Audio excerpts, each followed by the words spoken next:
Hello dear students, जैसे कि हमारे unit 11 alcohols, phenols and ethers के इंटेक्स क्वेश्चन चल रहे हैं और आज हम इंटेक्स क्वेश्चन नंबर 12 को सीखेंगे। चलिए फिर शुरू करते हैं आज की अपनी ये वीडियो। देखिए क्वेश्चन आपको कुछ इस तरह से दे रखा है, predict the products of the following reactions. तो हमारे पास ये 4 इनकम्प्लीट रिएक्शंस हैं जिसमें हमें प्रोडक्ट को लिखना है। तो चलिए फिर देखते हैं। देखिए फर्स्ट इनकम्प्लीट रिएक्शन आपकी कुछ इस तरह से दे रखी है और इसमें बताना है कि क्या प्रोडक्ट्स बनेंगे। क्लियर? आइए समझते हैं। देखिए ये जो आपके सामने रखा है ये कौन है? ये एक ईथर है। कौन है? एक ईथर है। अब ये कैसा ईथर है? देखिए ऑक्सीजन से इधर देखो, कार्बन कितने हैं? एक है, मतलब ये मिथाइल है। और ऑक्सीजन से इधर देखो, कार्बन नंबर कितने हैं? 3 है। ये कौन है? प्रोपाइल है।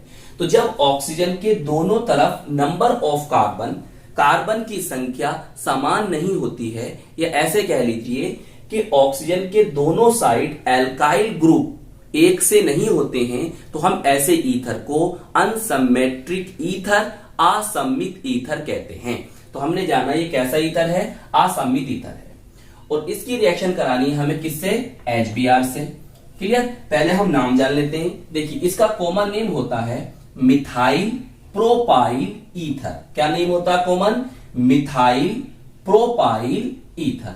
क्लियर? और IUPAC नेम क्या होता है कि जो लोअर एल्काइल ग्रुप है उसे बना लीजिए आप एल्कोक्सी, और जिसमें कार्बन की संख्या ज्यादा है उसे बना लीजिए एल्केन। तो ये हो जाएगा, इसका IUPAC नेम हो जाएगा methoxy propane. Clear? IUPAC name क्या होगा? Methoxy propane. आइए अब समझते हैं। देखिए यहां पर HBr है। किस तरह से आप इसकी रिएक्शन करोगे? देखिए Br को आप उस एल्काइल ग्रुप से जोड़ दीजिए जहां पर नंबर ऑफ कार्बन कम है, या ऐसे कह लीजिए कि जो लोअर एल्काइल ग्रुप है वहां पर Br आ जाएगा। क्लियर? ऐसा क्यों होगा? देखिए इस बात को हम बता चुके हैं।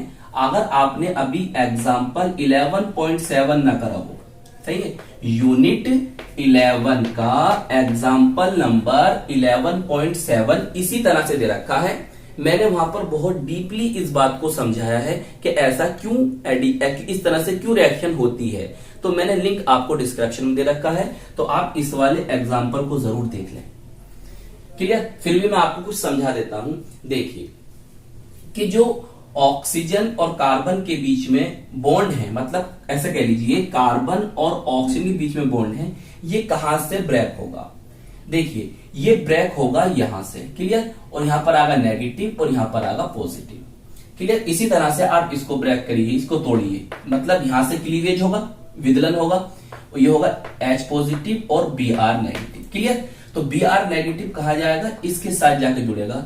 क्यों जुड़ेगा? क्योंकि देखिए यहां पर कार्बन की संख्या, नंबर ऑफ कार्बन कम है और स्टेरिक हिंड्रेंस जो है कम है, इसीलिए Br नेगेटिव यहां पे जुड़ेगा, Br नेगेटिव यहां से नहीं जुड़ेगा। इसलिए इन दोनों के बीच में जो ऑक्सीजन, कार्बन और ऑक्सीजन बॉन्ड है, ये वाले ब्रेक ना होकर, ये वाले क्लीवेज ना होकर कौन से होंगे? ये वाले क्लीवेज होंगे। क्लियर? जो हमारा Br नेगेटिव है, जो एक न्यूक्लियोफाइल है, वे वहां पर जाएगा जहां पर स्टेरिक हिंड्रेंस कम हो। तो स्टेरिक हिंड्रेंस कहां कम है? जहां पर कार्बन की नंबर कम है। तो बस इतना याद रखिए। तो आपको हमेशा याद रखना है HCl हो, HBr हो या HI हो, अगर ऑक्सीजन से जुड़ने वाले जो एल्काइल ग्रुप हैं वो 1 डिग्री हैं, कौन है? प्राइमरी हैं, प्राथमिक हैं, तो याद रखो न्यूक्लियोफाइल वहीं जुड़ेगा जो लोअर एल्काइल ग्रुप होगा, जिसमें कार्बन की संख्या कम होगी, क्योंकि वहां पर स्टेरिक हिंड्रेंस कम होगा। बस इतनी बात आप याद रखो।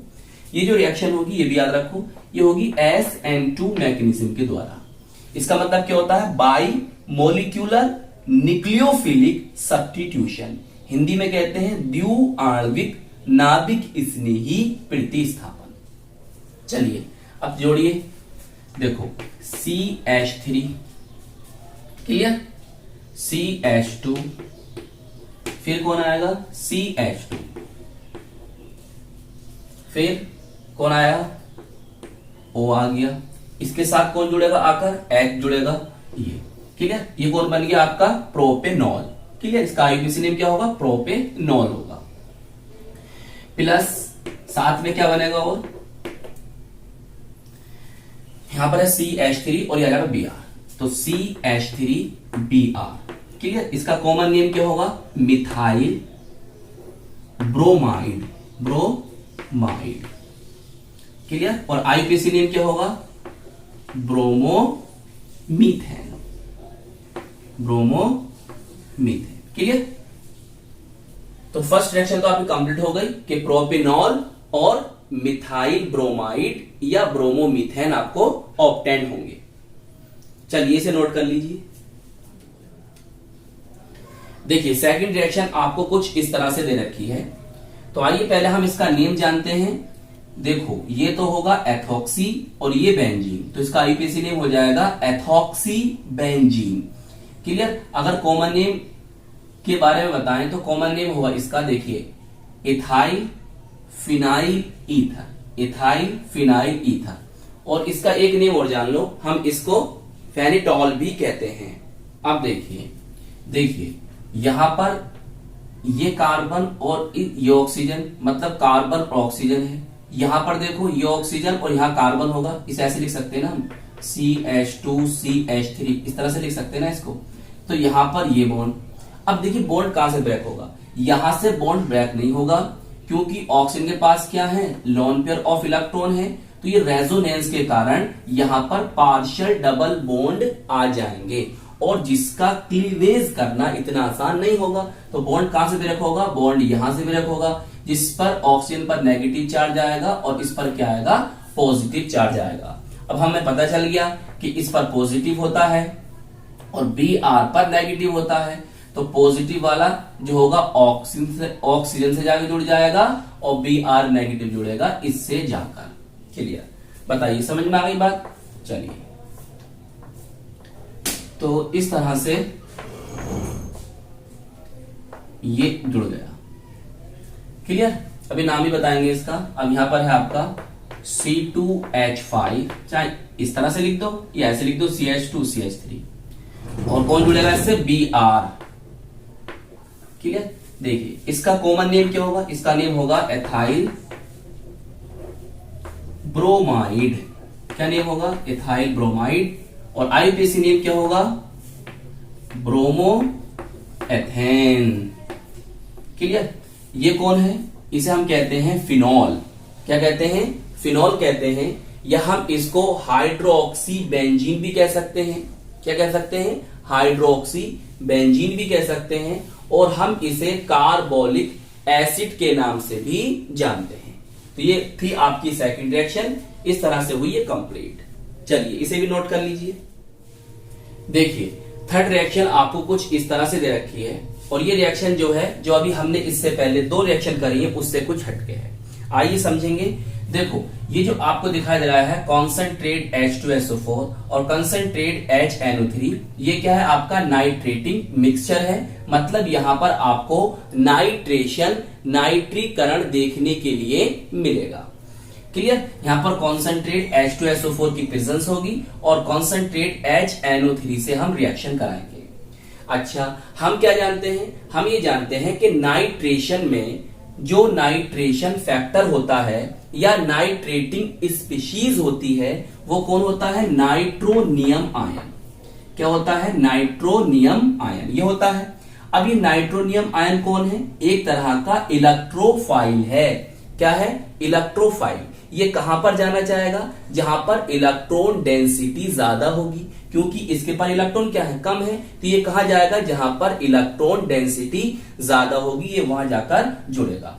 क्लियर। इतनी बात समझ में आई। आइए अब इसे देखते हैं। इसका नेम तो हम आपको बता चुके हैं। देखिए इसके पास है lone pair of electron, oxygen के पास। क्लियर। अब जब लोन पेयर ऑफ इलेक्ट्रॉन है तो ये यहां पर क्या करेगा, +m इफेक्ट शो करेगा। इसके लोन पेयर क्या होंगे, रेजोनेंस में पार्टिसिपेट करेंगे।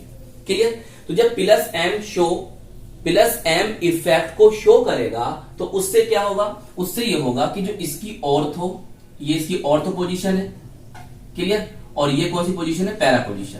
तो ऑर्थो पोजीशन और पैरा पोजीशन पर नेगेटिव चार्ज आ जाएगा।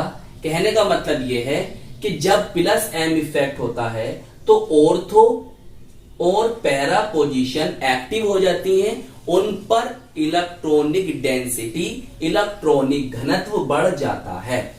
क्लियर? तो अब हम क्या कर रहे थे, हम आपको बता रहे थे कि आपका जो नाइट्रोनियम आयन है ये वहां जाएगा जहां पर इलेक्ट्रॉन डेंसिटी ज्यादा होगी। तो इसका मतलब ये होगा कि ये हमारा जो नाइट्रोनियम आयन है इसकी ऑर्थो और पैरा पोजीशन पर जुड़ जाएगा।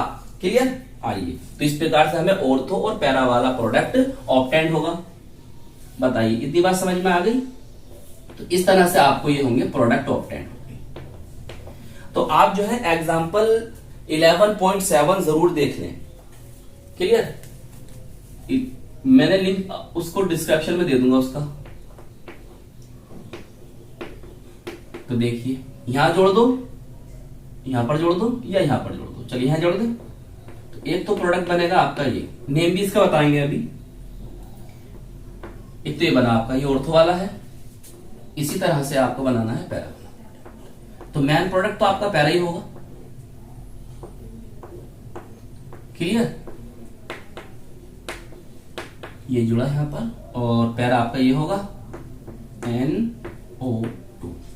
क्लियर? अब देखो नेम बताओ इसका क्या होगा। देखिए 1 पर ये है आपका, और क्या नाम है, एथॉक्सी, और 2 पर कौन है, नाइट्रो, और ये कौन, बेंजीन। तो हम इसे कहेंगे 1 एथॉक्सी 2 नाइट्रो बेंजीन।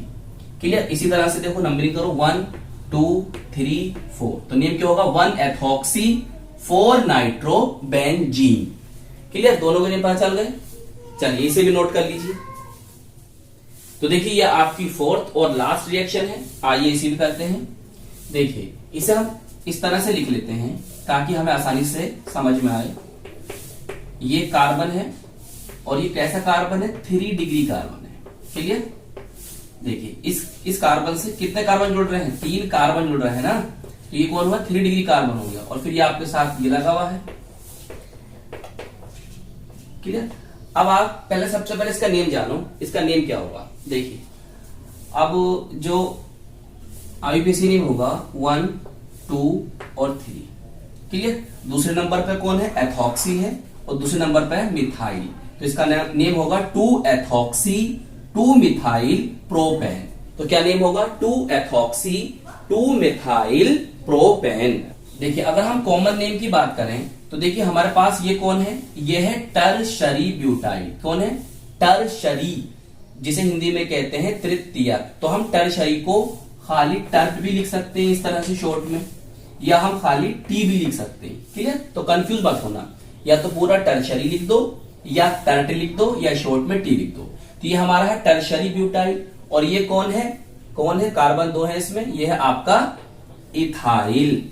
तो अब इसका नेम क्या होगा, देखिए इसका कॉमन नेम होगा टर्ट ब्यूटाइल इथाइल ईथर, या आपको ये इस तरह से भी लिखा मिल सकता है, ethyl tert butyl ether. Clear? तो दोनों नाम याद रखना कि आपको इस तरह से मिल सकता है लिखा हुआ, टर्ट ब्यूटाइल इथाइल ईथर या ethyl tert butyl ether. Clear? चलिए फिर अब रिएक्शन करानी है हमें किससे, HI से। अब देखिए कहां से बॉन्ड क्लीवेज होगा, कहां से विदलन होगा। मैं कहता हूं आपका बॉन्ड यहां से क्लीवेज होगा। क्यों होगा, देखिए पहले समझो, इस पर नेगेटिव चार्ज आ जाएगा, इस पर पॉजिटिव। क्लियर? तो यहां से कौन बना, यहां जो बना कार्बोकैटायन, ये 3 डिग्री कार्बोकैटायन है। कैसा है, 3 डिग्री कार्बोकैटायन। तो हम जानते हैं 3 डिग्री कार्बोकैटायन जो होता है वो सबसे ज्यादा स्टेबल होता है, और 1 डिग्री कार्बोकैटायन जो होता है वो सबसे कम स्टेबल होता है। तो यहां से जो कार्बोकैटायन बना, 3 डिग्री कार्बोकैटायन बना, जो कि स्टेबल है। अब जब कार्बोकैटायन हमारा स्टेबल बनेगा तो हमारा प्रोडक्ट भी मेजर बनेगा। तो इसलिए यहां से बोल्ड कर दोगे, आप ब्रेक कर दोगे। क्लियर? इस प्रकार आप जानते हो इस पर पॉजिटिव होता है और इस पर क्या होता है, नेगेटिव। तो हम जानते हैं जो हमारा I नेगेटिव है वो इस वाले कार्बन से आकर जुड़ जाएगा, और H पॉजिटिव हमारे इस ऑक्सीजन से आकर जुड़ेगा। तो देखिए किस तरह से हमें प्रोडक्ट ऑब्टेन होंगे। तो CH3, और यहां पर कार्बन है, 3 डिग्री कार्बन है ये, और इससे कौन जुड़ जाएगा आकर, I जुड़ जाएगा। क्लियर? प्लस अब कौन है आपके पास, C2H5O, और इससे कौन जुड़ेगा आकर, H जुड़ेगा, H। क्लियर? इसका कॉमन नेम होगा, याद करते चलें, इथाइल एल्कोहल और आईयूपीएसी नेम होगा एथेनॉल। क्लियर? आइए इसे समझते हैं। देखिए इसे हम इस तरह से भी लिख सकते हैं ना, चाहो तो। क्लियर? इससे 3 मिथाइल हैं, इस तरह से लिख सकते हैं। क्लियर? अब देखो कॉमन नेम क्या होगा, ये क्या बताया था मैंने आपको, टर्शरी ब्यूटाइल, और ये कौन है, आयोडाइड। तो कॉमन नेम होगा इसका टर्शरी ब्यूटाइल आयोडाइड। और आईयूपीएसी नेम के लिए नंबरिंग कर लीजिए 1, 2 एंड 3। तो आईयूपीएसी नेम होगा 2-आइडो 2-मिथाइल प्रोपेन, 2-आइडो 2-मिथाइल प्रोपेन। तो इस तरह से आपका ये इंटेक्स क्वेश्चन कंप्लीट हो जाता है। तो ये बात भी आप याद रखो कि ये वाली जो रिएक्शन आप देख रहे हो ये होगी SN1 मैकेनिज्म के द्वारा, मोनोमोलिक्यूलर न्यूक्लियोफिलिक सब्स्टिट्यूशन मैकेनिज्म आपको यहां देखने के लिए मिलेगी। तो ये था हमारा इंटेक्स क्वेश्चन 11.12, मतलब यूनिट 11 का इंटेक्स क्वेश्चन नंबर 12। तो इसी तरह से यूनिट 11 के हमारे इंटेक्स क्वेश्चन हो जाते हैं कंप्लीट। तो हम आपको नेक्स्ट वीडियो में मिलेंगे एक्सरसाइज क्वेश्चन के साथ। खूब मेहनत से पढ़ाई करते रहिए। All the very best.